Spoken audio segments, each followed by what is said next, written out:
how's it going?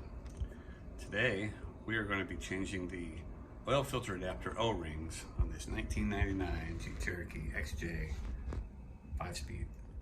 So the oil filter and oil filter down the engine block. And from this angle you can see the adapter, but we're going to go underneath so I can show you exactly what it looks like. Okay, so let's see a few drops of oil that we've been having since we picked this up. We were thinking rear main seal, but after putting in some dye, we've traced it to this adapter, and I'm gonna see if I can show you that on video here. Okay, so I'm not sure if this is going to show up, but the dye, where am I at? There. The dye shows up kind of as a green or a yellow. And, you know, we found it all over the place. Thought it was an oil pan, thought it was the rear main seal, but get back up in here and you can see that is where our oil has been leaking from. So today, we're going to attempt to pull this adapter off and replace those O-rings.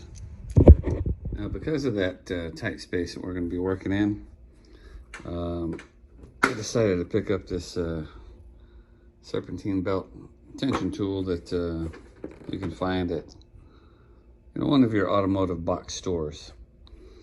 I've previously used this when I was taking off the head, and it comes in real handy back here when you're trying to get one of these last bolts that's under the shelf, located right there. I actually picked up this 14-piece Torx head set. It has one of the shortest T60 Torx heads I could find. The T60 is what we need to get in here so we can try to break this sucker free. As you can tell, I'm underneath the vehicle, and let's get it going. There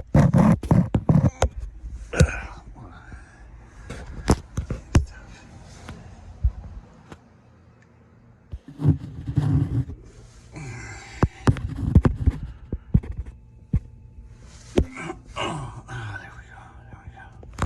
All right, now step 2. So for step 2 here, I've taken another Torx head that I banged out of its head, and I'm using it to with a ratcheting wrench so I can unscrew it the rest of the way while this oil leaks everywhere.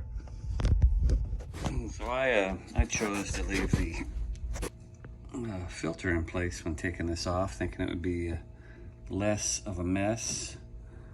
But if I were going to do it again, I would go ahead and take the filter off and let that drain. It's not like I'm trying to save oil or anything. I'm going to change the filter anyway. So with the filter now removed and it draining, and draining a little bit of oil out of this, what we're going to do is we're going to pop this center section out. There's a couple of O-rings on it, and we're going to replace, of course, this main O-ring here on the adapter. So just going to kind of block it off here and push that out. There we go. And we should be able to remove this. And you can see got an O-ring here and then one right here. And hopefully you can see that. Anyway, we're going to replace those as well. Now this O-ring is going to be hardened and probably stuck in there, and even probably brittle. So I'm going to take a little flathead screwdriver and see if we can't get this thing out. I know it's going to prove to be difficult, isn't it? So I switched to a smaller flathead screwdriver. Just try to punch it under there and there, lift that out. And yeah, piece of rubber, but it's not It's hardened and it's broken. So I'll toss that sucker out. Let's get our new one. I am going to go ahead and remove these other two as well. Kind of the same procedure, just get a little flathead underneath of them and pull that off and save those so you can match them up to what is inside the Felpro oil filter adapter gasket set. Let's get these things cleaned up. And here it is. This is a Felpro kit number 72962, which contains several O-rings. I think it's made for several different oil filter gasket purposes. But let's open this up and see which one fits where. So it's pretty obvious when we have them side by side. This being the old, this being the new right here. That these are the ones we're going to use to put on here. The others are just not even close. All right. Now that we have the new O-rings installed, we can let's see if we can do this one-handed.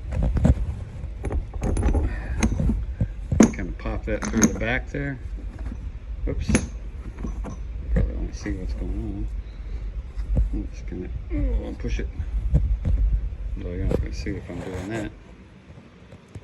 I'm gonna just, well, with both hands, we're gonna push that in so it seats, and then we're gonna go clean up underneath the vehicle. Let's see if we can get up here.